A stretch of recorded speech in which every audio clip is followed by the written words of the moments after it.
બીજાના લાભમાં વાણી નિમિત્ત થાય, પણ જ્ઞાની નિમિત્ત થતા નથી. દીવાની પ્રકાશ ક્રિયા તે સ્વભાવભૂત છે, તેમ આત્માની જ્ઞાન ક્રિયા સ્વભાવભૂત છે. દ્રવ્યમાંથી દ્રવ્યની પર્યાય આવે છે, તેનો અર્થ કે પર્યાય દ્રવ્યને જ જાણે છે, તેમાં દ્રવ્યનું જ્ઞાન આવી જાય છે. ધ્યાનમાં જ્ઞાન તો આવી જાય છે, પરંતુ જ્ઞાનમાં ધ્યાન નથી આવતું. આ વાત ઘણી ગહન છે. સમ્યક દર્શનનું પ્રતીતિ લક્ષણ તે આગમ અપેક્ષાએ છે. સમ્યક દર્શનનું આનંદ લક્ષણ તે વેદન પ્રત્યક્ષ છે. એક પોતાનું અસ્તિત્વ તે જ પોતાનું જ્ઞેય છે, પ્રમેય છે. પોતાના અસ્તિત્વથી બહાર પોતાનું પ્રમેય નથી. બીજાને પ્રમેય બનાવે તો પોતાનું અસ્તિત્વ ભાસતું નથી. બે, ભેદકારક પણ પોતાના અસ્તિત્વમાં નથી, તેથી તે જ્ઞેય નથી. અભેદકારક અસ્તિત્વમાં છે, તેથી પ્રમેય છે. ત્રણ, જેની પોતાનામાં નાસ્તિ છે તે જાણવામાં આવતું નથી. જ્ઞાનમાં જ્ઞેયનું અસ્તિત્વ નથી, તેથી જ્ઞેય જણાતા નથી. પરજ્ઞેય જાણવા લાયક નથી, આત્મા જાણવા લાયક છે. પરજ્ઞેય જાણવામાં આવતા પણ નથી, આત્મા જ જાણવામાં આવી રહ્યો છે. પરજ્ઞેયને જાણવાની જરૂરત પણ નથી, આત્માને જાણવાની જરૂર છે. આત્મા જ આત્માનો ગુરુ છે, પોતે જ ગુરુ છે અને પોતે જ શિષ્ય છે. ગુરુ શિષ્ય વચ્ચે કોઈ ભેદ નથી. જે મને નિત્ય આનંદિત કરે, સુખી કરે, તે જ મારો ગુરુ છે. જે દુખી કરે, જેના નિમિત્તે રાગ થાય, તે મારો ગુરુ નથી. શ્રીમદ્જી પત્રાંક નંબર 506. કથન શૈલી બે પ્રકારની છે. એક ઉપદેશ બોધ, બે સિદ્ધાંત બોધ. સિદ્ધાંત શાશ્વત છે, તેથી ચોથો કાળ હોય કે પંચમ કાળ, તેમાં કોઈ બદલાવ થતો નથી. ઉપદેશ બોધ તો દ્રવ્ય ક્ષેત્ર કાળ ભાવ બદલતા નિયમ બદલી દે છે.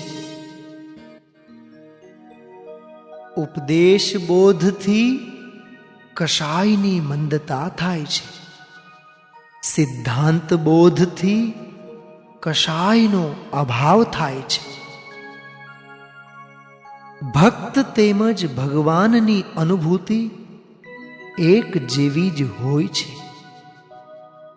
અનુભૂતિમાં કોઈ જ અંતર નથી.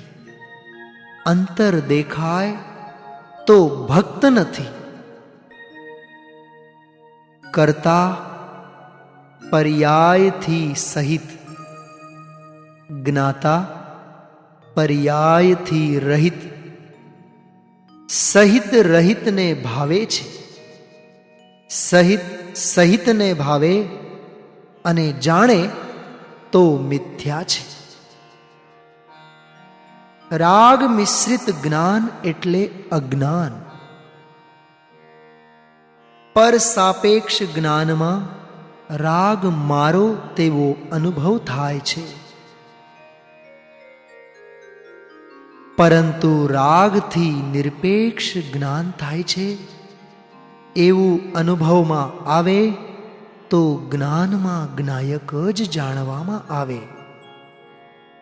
સાપેક્ષ સંબંધ દૂર થતા નિરપેક્ષ સંબંધ ખડો થાય છે, જેમાં વીતરાગ ભાવ પ્રગટ થાય છે.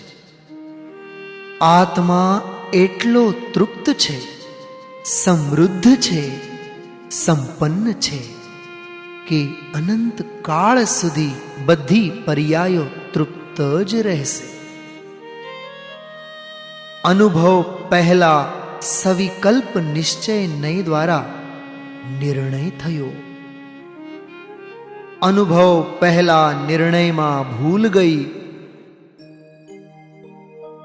હવે બીજા પાઠમાં પર્યાયનું લક્ષ્ય રહેશે તો નિર્ણય નહીં થાય, કેમ કે ભેદ પરથી લક્ષ્ય છૂટીને ઉપયોગ એકલો અભેદમાં જોડાય છે. પર પદાર્થો પોતાના નિરપેક્ષ જ્ઞાનમાં ઈચ્છા વિના, પ્રયત્ન વિના, વિકલ્પ વિના, ઇન્દ્રિય જ્ઞાન વિના, પરના આલંબન વિના જણાઈ જશે. કેવી રીતના જણાશે? दर्पण में आए हुए प्रतिबिंब के समान. केम के प्रतिबिंब ने बिंबनी अपेक्षा होती नहीं.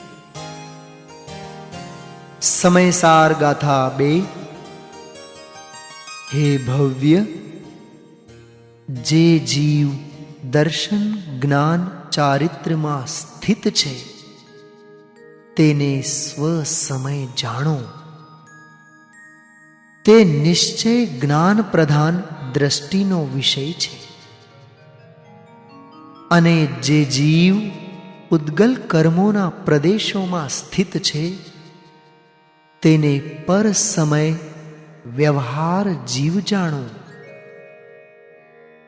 ઇન્દ્રિય જ્ઞાન તેના સ્વભાવને છોડતું નથી, તેથી તે પરને જાણે છે અને તેમાં મમત્વ કરે છે. અતિન્દ્રિય જ્ઞાન તેના સ્વભાવને છોડતું નથી, તેથી તે આત્માને જાણે છે અને તેમાં મમત્વ કરે છે.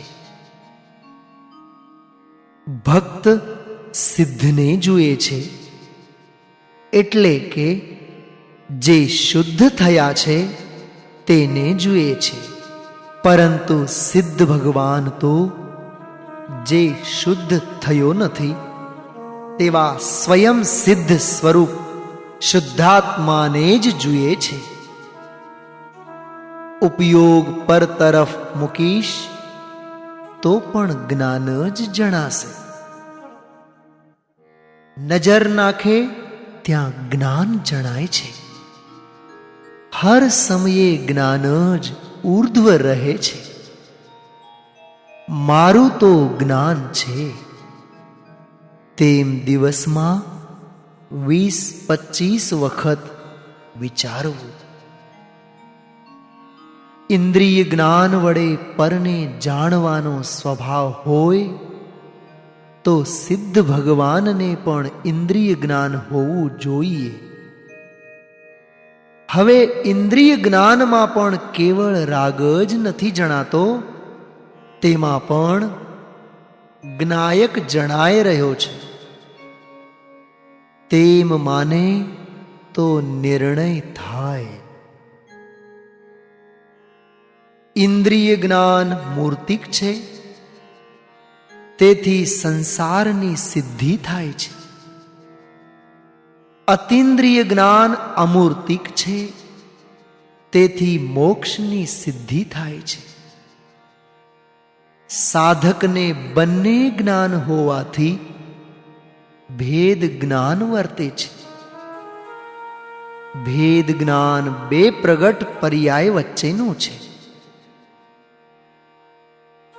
એક સમયનો સંસાર અને એક સમયનો મોક્ષ. બધું જ્ઞાન ઉપર છોડી દો, તે રાગને જાણી લેશે. જ્ઞાનમાં જાણનાર જણાઈ રહ્યો છે, તેથી ભેદ પડે છે. પછી તે ભેદ રહેતો નથી, કેમ કે જ્ઞાયકનું જ્ઞાન હોવાથી જ્ઞાન જ્ઞાયકને જ જાણશે.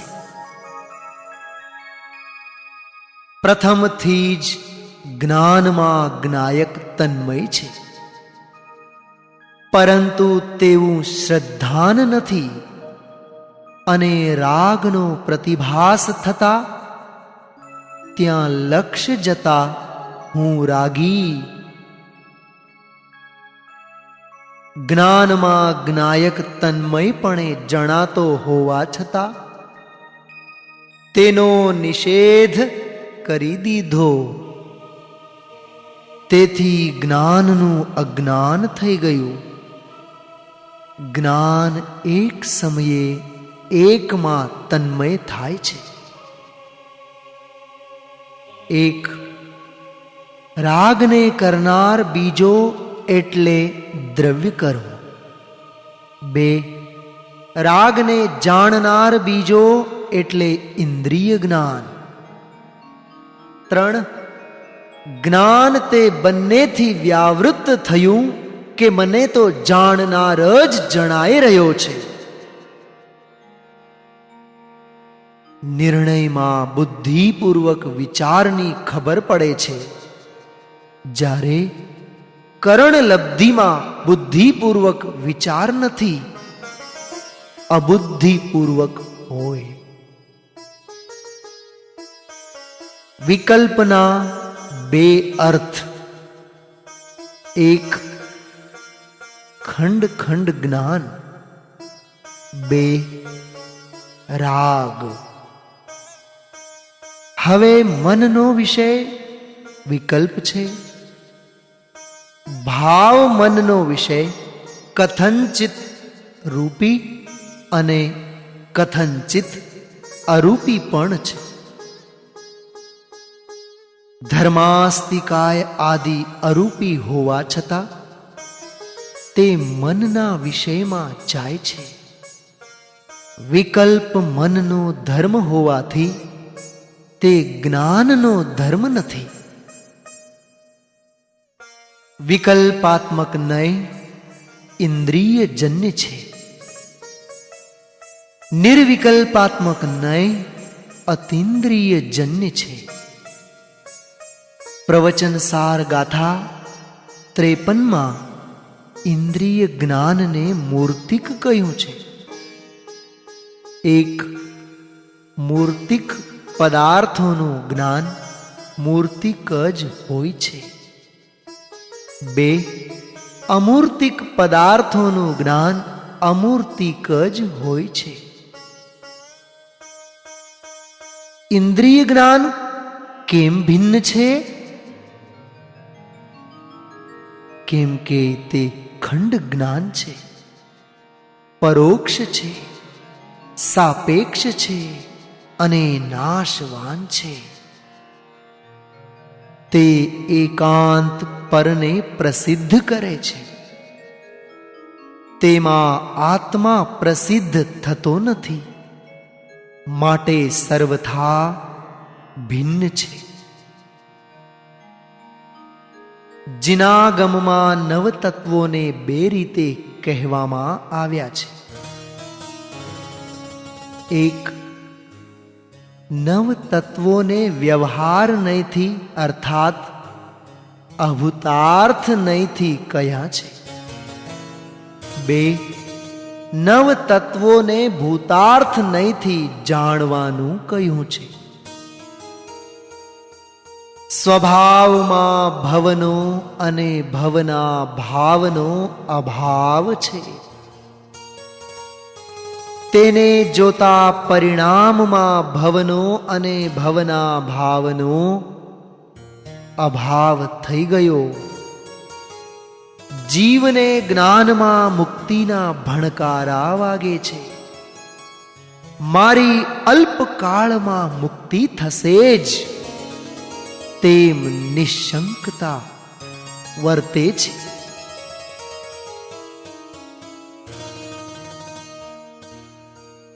करना गया होना गया और હું રહ ગયા. આ વાતનો એક બહેને બહુ પ્રમોદ કરેલો. કરવું ગયું, થવું ગયું અને છું રહી ગયું. આ તો મહાન સૂત્ર બની ગયું. જેમ પરસ્પર બે વિરોધી શક્તિઓનું પ્રકાશવું તેનું નામ અનેકાંત છે, તેમ આત્મા જ્ઞાતા છે અને કરતા નથી તેનું નામ અનેકાંત છે. જેમાં વિધિ નિષેધ આવે તેને સમ્યક અનેકાંત કહેવાય છે. અજ્ઞાનીને એમ લાગે છે કે જ્ઞાન વધે છે. જ્ઞાની કહે છે જ્ઞેય વધે છે. જ્ઞાનનો જન્મ જ થયો નથી કે થતો નથી. મોહ રાજાએ ઉઘાડનું નામ જ્ઞાન રાખ્યું છે, પરંતુ તે જ્ઞેય છે અને એ જ્ઞેયથી જ્ઞાન સર્વથા જુદું છે. ઇન્દ્રિય જ્ઞાન અને શાસ્ત્ર જ્ઞાન વધતા શું વધ્યું તે તો કહો. 6 દ્રવ્યો પરિણામથી સહિત છે. જીવ દ્રવ્ય પરિણામથી સહિત છે.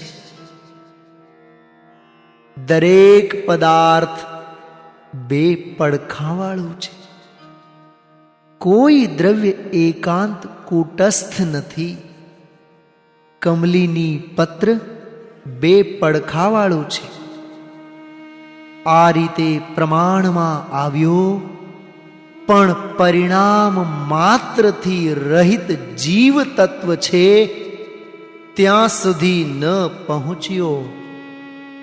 માટે જીવ તત્વના યથાર્થ શ્રદ્ધાન વિના જીવ દ્રવ્યનું જ્ઞાન પણ યથાર્થ થતું નથી.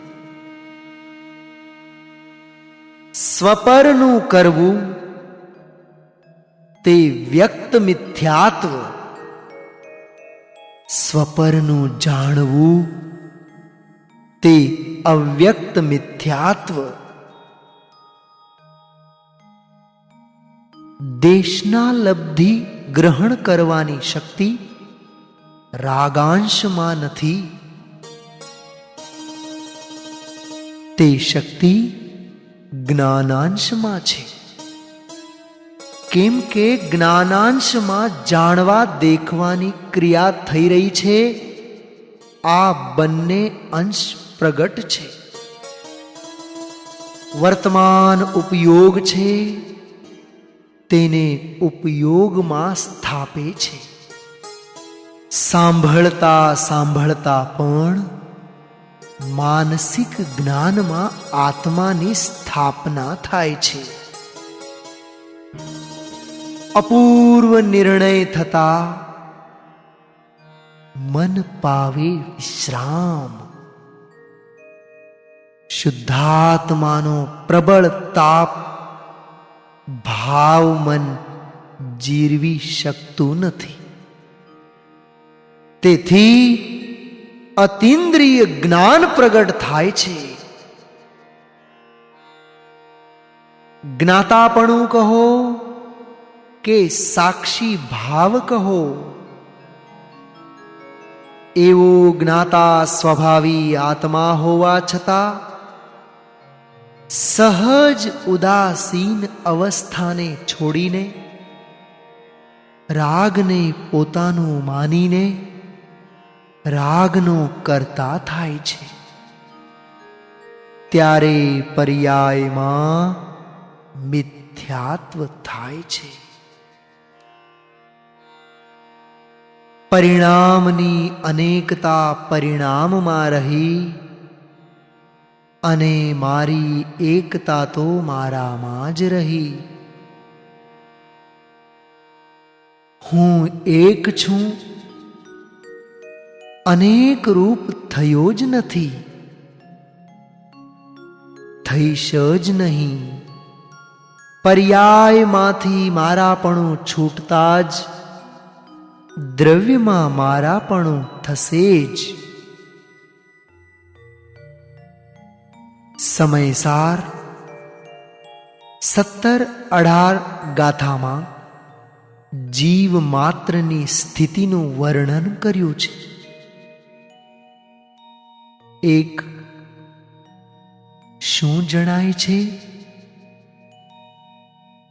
ભગવાન આત્મા જણાય છે.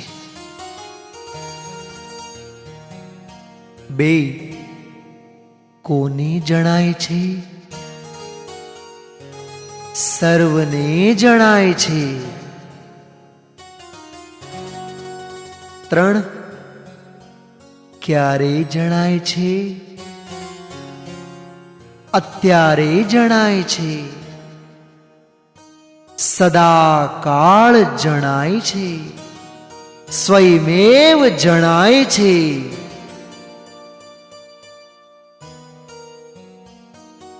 સ્વનું જાણનાર છે માટે જ્ઞાયક છે? ના, પરનો જાણનાર છે માટે જ્ઞાયક છે? ના, એ તો સ્વભાવથી જ નિરપેક્ષ જ્ઞાયક છે. સ્વતઃ સિદ્ધ અનાદિ અનંત જ્ઞાયક છે. જ્ઞાયક કેવળ નામ નિક્ષેપે જ નથી, પરંતુ ભાવ નિક્ષેપે પણ જ્ઞાયક જ છે. જ્ઞાયક અર્થાત જાણનાર.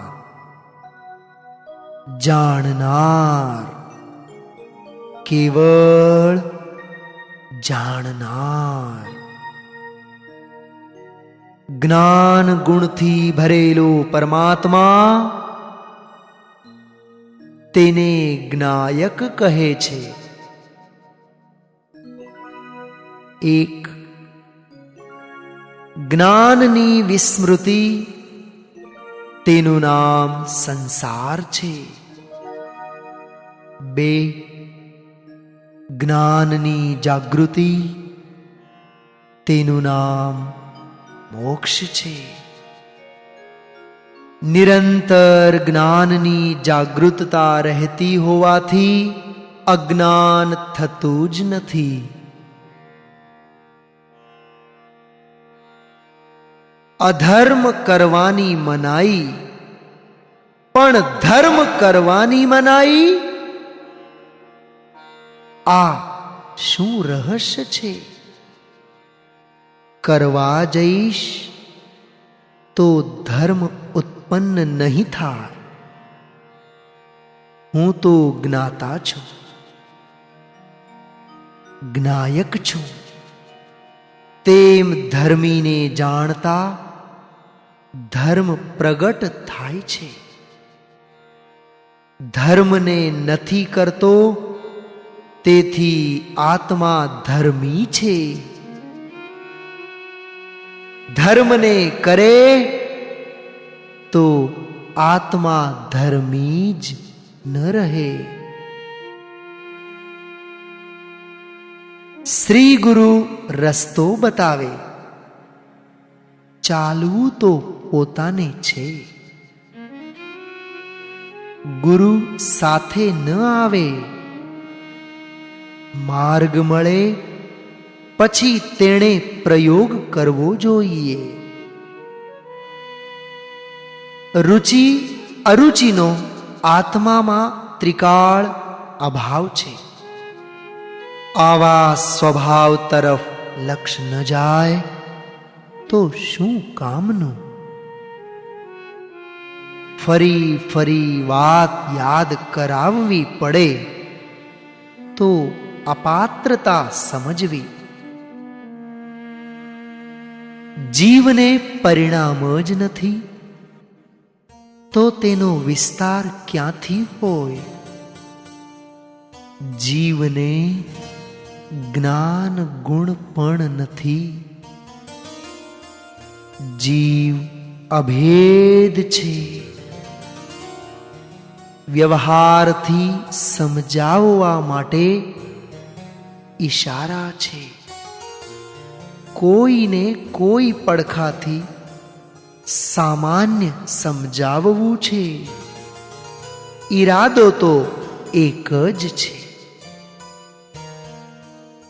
જે આત્માથી ભિન્ન છે તેનો ત્યાગ કરનાર આત્મા નથી. જે આત્મામાં નથી તેનો ત્યાગ કરનાર પણ આત્મા નથી. ગ્રહણ સાપેક્ષ ત્યાગ તે ત્યાગ છે. ગ્રહણ નિરપેક્ષ તે ત્યાગ ત્યાગ જ નથી. સર્વજ્ઞ ભગવાનની વાણીમાં આવ્યું કે હું જ્ઞાતા અને તું પણ જ્ઞાતા. દ્રવ્ય એક છે કેમ કે તેમાં અનેકપણું નથી.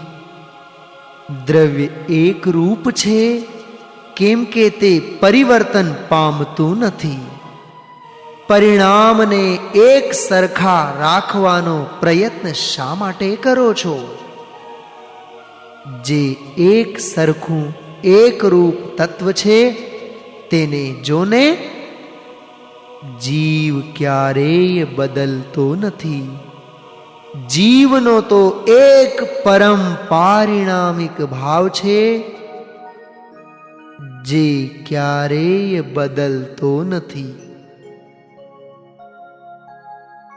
પરિણામને જાણે છે તે વ્યવહાર બોધ છે. પરિણામ જણાય જાય છે તે સિદ્ધાંત બોધ છે. આત્માર્થી કહેતા જ ધનાર્થી નહીં, માનાર્થી નહીં, મતાર્થી નહીં, મોક્ષાર્થી. મોક્ષાર્થી છે તે છ દ્રવ્યનું નવ તત્વનું સ્વરૂપ પૂછતો જ નથી. હું કોણ છું તેટલું જ પૂછે છે. તેણે બે ચીજ જ શીખી છે, બંધ અને મોક્ષ. બંધ મોક્ષથી રહિત વસ્તુ છે તે તેણે શીખી જ નથી. ભિન્ના ભાવઃ નો દ્રષ્ટાઃ સ્યુઃ. ભિન્નતાનું ગુપ્ત રહસ્ય બહાર આવ્યું છે. ભિન્ના ભાવઃ નો દ્રષ્ટાઃ સ્યુઃ. દેખાતું જ નથી તેનું નામ ભિન્નતા છે. તેથી આત્મદર્શન છે તે જ ભેદ જ્ઞાન છે. જ્ઞાન તો અભેદ આત્માને લક્ષ્ય કરીને આત્માને જાણે. તેથી જ્ઞાન અભેદ ગ્રાહી જ હોય છે અને તે જ જ્ઞાનમાં અનંત શક્તિઓ, અનંત ધર્મો, અનંત પર્યાય અક્રમે જાણવામાં આવી જાય તેને જ્ઞાન કહે છે. પરંતુ નય જ્ઞાન આવું નથી. તે દોષરૂપ કેમ છે? નય જ્ઞાન ભેદનું લક્ષ્ય કરે છે, તેમજ ભેદોને ક્રમથી જાણે છે. એ દોષ છે. અંદરમાં પોતા પાસે ઉપયોગ વેદી છે. આ ભગવાનના પણ દર્શન કરી લે. પ્રમાણની બહાર પરનો તો કરતા છે જ નહીં, અજ્ઞાનમાં પણ પરનો કરતા છે નહીં. તો પછી હું એ શા માટે માનું કે હું કરતા છું? જ્ઞાનના પ્રકાશમાં એમ જાણવામાં આવ્યું કે હું જ્ઞાતા છું, કરતા નથી. પરની પર્યાયનો કરતા પરદ્રવ્ય જ છે. આ વાતનો પ્રયોગ કરવો. પરનો કરતા પર છે, હું કરતા નથી. જેમ અજ્ઞાનમાં પરને કરતો નથી, તે સંબંધીના રાગને કરે છે, તેમ અજ્ઞાનમાં પરને જાણતો નથી, પરના પ્રતિભાસને જાણે છે. અજ્ઞાનમાં જ્ઞેયાકાર જ્ઞાનનું લક્ષ્ય કરે છે. જીવ અને સિદ્ધમાં કાંઈ પણ ભેદ ન માન. દ્રવ્ય દ્રષ્ટિથી ભેદ નથી એમ નથી કહ્યું, સ્વભાવથી કોઈ ભેદ નથી એમ કહ્યું. ઉપદેશ એટલે ઉપ અર્થાત સમીપ, દેશ અર્થાત ચૈતન્ય સ્વદેશ. જે ચૈતન્ય સ્વરૂપમાં લઈ જાય તે ઉપદેશ છે. કાં તો રાગને જીવનો સ્વભાવ માનીને અથવા જીવનો વિભાવ માનીને રાગમાં એકતા કરે છે. માર્મિક વાત, રાગ ભિન્નપણે પણ ભાસવો ન જોઈએ. હે ભવ્ય, તું તને રસરહિત ચૈતન્ય જાણ. આચાર્ય દેવે આદેશ આપ્યો. બસ આટલામાં તો બધું જ કામ થઈ જાય. જીભની સામે જોવાથી હું તેનો સ્વામી નથી એમ નહીં આવે. હું જીભ રહિત છું એમ પોતાને જોવાથી જીભનું સ્વામિત્વ સહજમાં જ છૂટશે. હે ભવ્ય, તું એમ જાણ કે જૈન દર્શનમાં જાણવાની વાત કહી છે, કરવાની તો વાત જ નથી. જેમ કોઈ જીવતો હોય તેને મરેલો કહે તો પાપ લાગે છે, તેમ જીવત્વ શક્તિથી જીવતા જીવને મરેલો માનવો તે અધ્યવસાનનું મોટું પાપ છે. જીવતાને જોવો તે ધર્મ છે. ક્ષાયોપશમિક ભાવનો અભાવ છે, એવો જ પરમ પારિણામિક ભાવનો સ્વભાવ છે.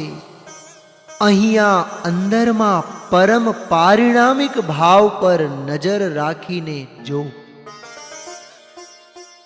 ક્ષાયોપશમિક ભાવ ઉપર નજર રાખીને નહીં જો. પદાર્થના કારણે કે પદાર્થને જોઈને સમસ્ત જ્ઞેયોનું જ્ઞાન થતું જ નથી. જ્ઞાનની પર્યાય સ્વજ્ઞેયના આલંબન પૂર્વક પરિણમે છે. તેમાં સમસ્ત જ્ઞેયોનો પ્રતિભાસ હોવાથી તે જ્ઞેયાકાર જ્ઞાનનું જ્ઞાન સહજમાં થઈ જાય છે. શરીર અને આત્મા બે વસ્તુ છે. તેને જાણનારું જ્ઞાન પણ ભિન્ન ભિન્ન છે. ત્યારે તેણે બંનેનું ન્યારાપણું જાણ્યું કહેવાય. પ્રશ્ન: પરથી એકતા છૂટવાનો ઉપાય શું છે? ઉત્તર: હું પરને જાણતો જ નથી. તે રામબાણ ઉપાય છે. પરનું સ્વરૂપ કેવું છે તે બહાના નીચે પણ પરને ન જાણવું. જ્ઞાનમાં આત્મા જણાય છે એ મેય નથી. જ્ઞાન પોતે જ આત્મા છે. સૌને જ્ઞાન જણાય છે. કેવું જ્ઞાન જણાય છે ઈ ન પૂછો તો સારું. જેણે આત્મા પ્રાપ્ત કર્યો તેણે જગતમાં પ્રાપ્ત કરવા યોગ્ય બધું જ પ્રાપ્ત કરી લીધું. જ્ઞાનની પહોંચ શુદ્ધાત્મા સુધી જ છે. જ્ઞાન કશાય સુધી પહોંચતું જ નથી. જેને નિરપેક્ષ સ્વભાવ ગમતો નથી તે એમ કહે છે કે વ્યવહારે તો ધ્યાન આત્મામાં થાય છે ને. જે અપેક્ષાએ વાત છે તેનું જ્ઞાન કરી આગળ વધીને સામાન્ય સુધી ચાલ્યા જવું. દ્રવ્યને જુએ તે જ્ઞાન સાચું. દિવસમાં 10 વાર બોલો, હું પરમાત્મા છું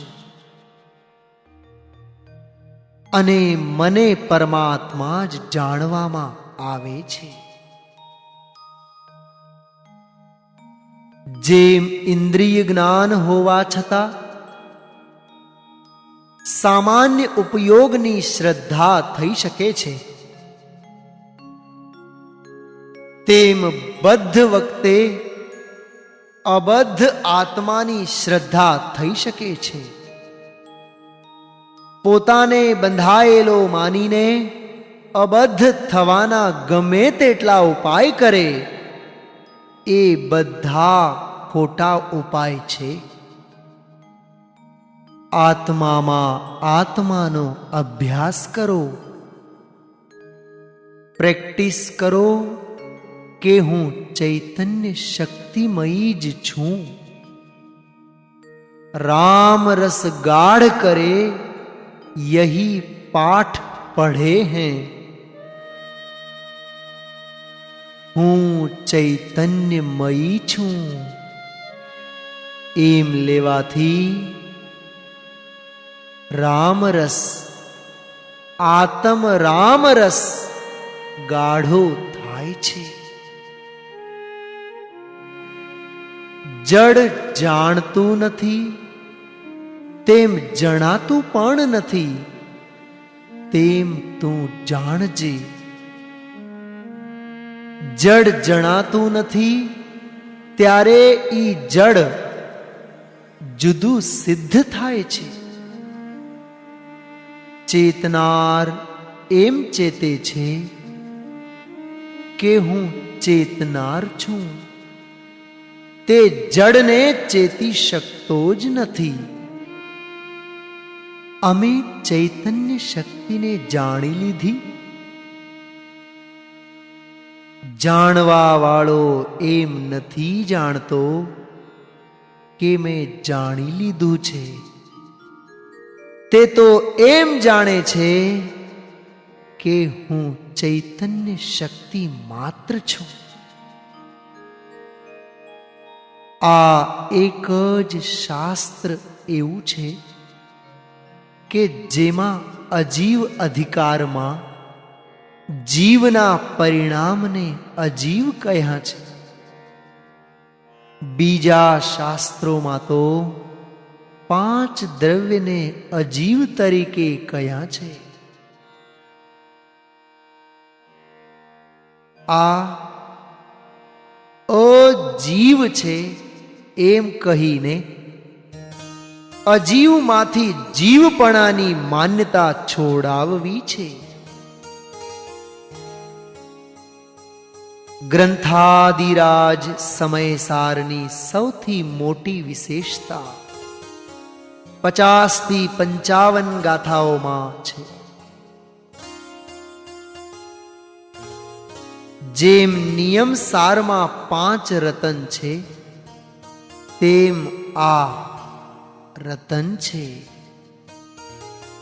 જીવને નિર્દોષ સિદ્ધ કરવો તે જ ભગવાનની વાણીનો સાર છે.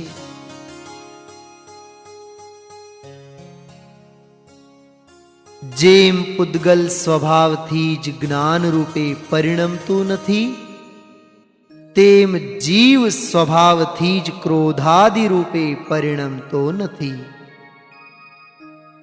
ઇન્દ્રિય જ્ઞાનને જ્ઞાન માનવું બસ એ ભૂલ હતી. એને તો છોડવાનું છે, કેમ કે એ આત્માને જાણવાનું સાધન જ નથી. સંતોએ આ વાત આપીને બહુ ઉપકાર કર્યો છે.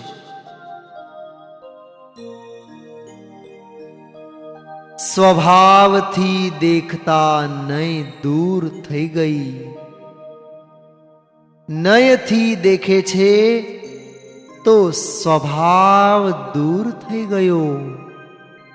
માટે સ્વભાવથી દેખવું તે જ એકમાત્ર નયાતીત થવાનો ઉપાય છે. નવ તત્વની સિદ્ધિ કરવા માટે નહીં છે,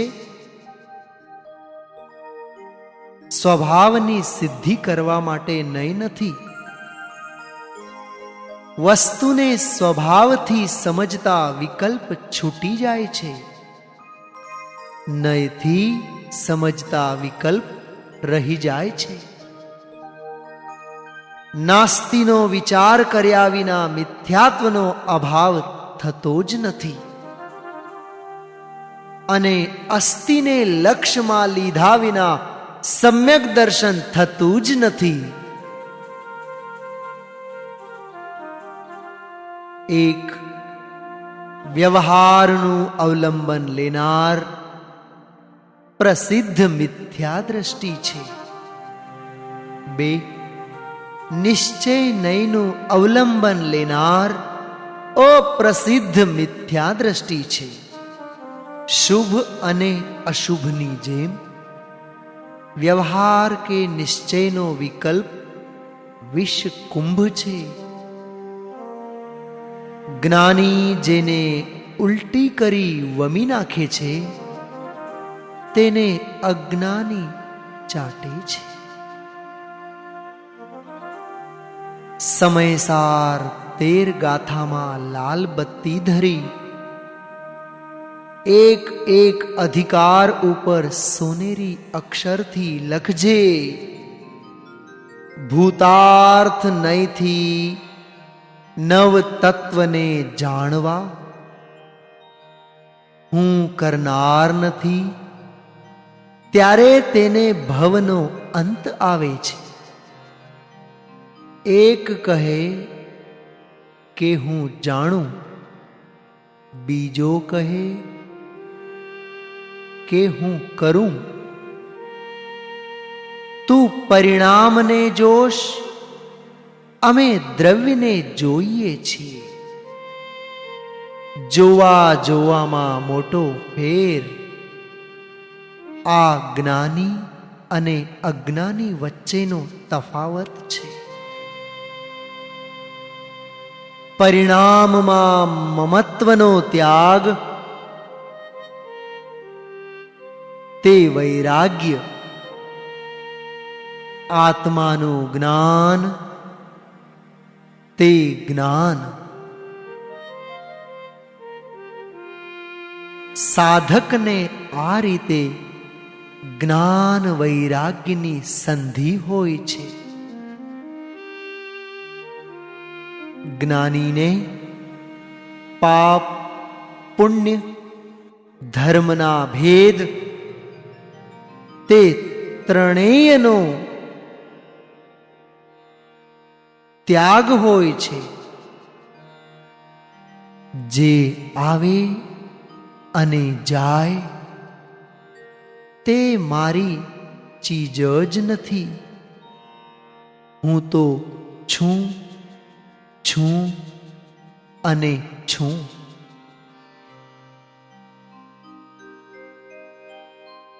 પરિણામ માત્રથી આત્મા જુદો છે એ વાત અધ્યાત્મ શાસ્ત્રમાં ફરી ફરી આવે છે. તેથી સર્વથા રહિતથી ઉપડવું. સામાન્ય તત્વ પર નજર આવતા જ સામાન્ય વિશેષની એકતા થઈ ગઈ. હું જ્ઞાતા છું, કરતા નથી. આ ભગવાન થવાની માળા છે. હું જ્ઞાતા છું, તેમાં સ્વ તરફનું પ્રયાણ થાય છે. પંચ પરમેષ્ઠીના સ્મરણમાં પર તરફનું લક્ષ્ય છે.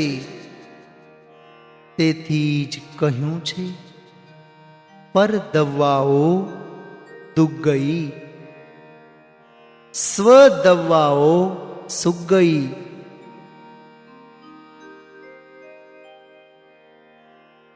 પૂજ ગુરુદેવ કહે છે, પરિણામનો મારામાં અભાવ છે.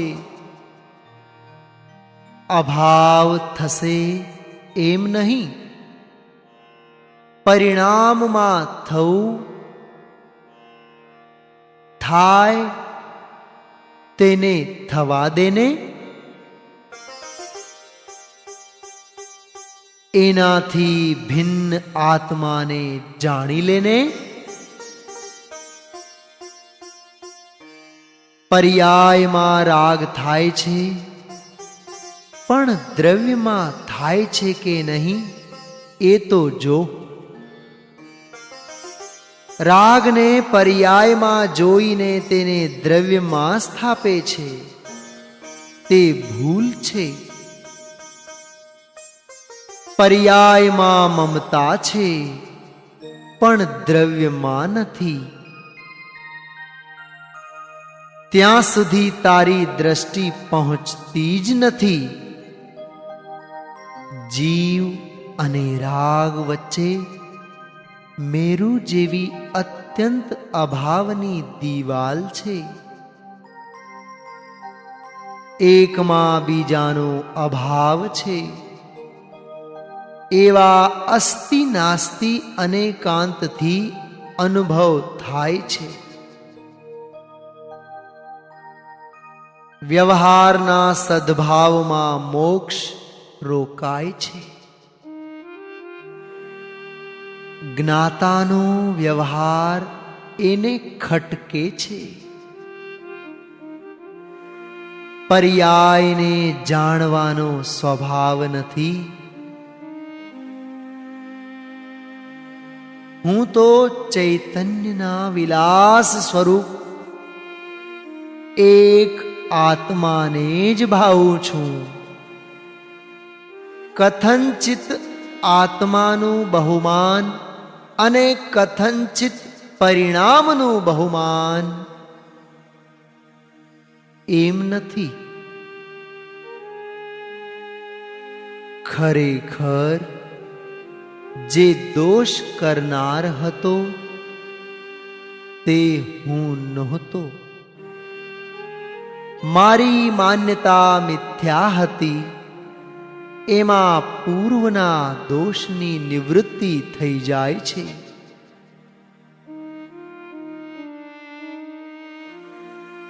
જ્ઞાતાની વ્યાખ્યા જ્ઞાયકને અભેદ થઈને જાણે. તેમાં એને એમ લાગે કે પરને પણ જાણતો હશે ને, પણ એમ નથી. પંડિત રાજમલજી કહે છે, નિર્મળ પર્યાયનો ઉપચાર માત્રથી કરતા છે. જ્યારે ભાવિ તીર્થંકર નિયમસારમાં ફરમાવે છે કે નિર્મળ પર્યાયનો ઉપચારથી પણ કરતા નથી. ભેદ પડે તો કરતાપણાનો ઉપચાર આવે. જ્યારે અભેદમાં કરતાપણાનો ઉપચાર છૂટી જાય છે. ભેદ મારા જ્ઞાનમાં જ્ઞેય પણ થતા નથી, તો તેમનો કરતા તો ક્યાંથી થાઉં? યથાખ્યાત ચારિત્ર થાવ ન થાવ એની અમોને દરકાર નથી. અમે તો ત્રિકાળ યથાખ્યાત ચારિત્ર સ્વરૂપ જ છીએ. આ મસ્તીમાં લખાણું છે. અજ્ઞાની કહે છે, મારામાં મમતા છે. જ્ઞાની પૂછે છે, તું કોણ છો? તારે તો બસ આટલું ટૂંકું જ વચન બેસાડવાનું છે કે મારામાં મમતા નથી. પરને જાણવું ભયંકર દોષ છે. બેનને ચોટ લાગી, રડવા લાગ્યા. જેને ચોટ લાગશે તેનું કામ થશે. આ સાધારણ પાપ નથી, મોટું પાપ છે. અનુપયોગ પર તરફ જાય છે. ઉપયોગ આત્મા તરફ રહી જાય છે. વિસ્તાર કરે છે તે વ્યવહાર નહીં છે. વિસ્તારને ટૂંકાવે છે તે નિશ્ચય નહીં છે. ભવ્ય જીવને શુદ્ધાત્માની વાત સાંભળતા અંદર ચોટ લાગે છે કે હું તો શુદ્ધાત્મા જ છું. આત્મા યાદ આવે તેનો દી વળતો છે.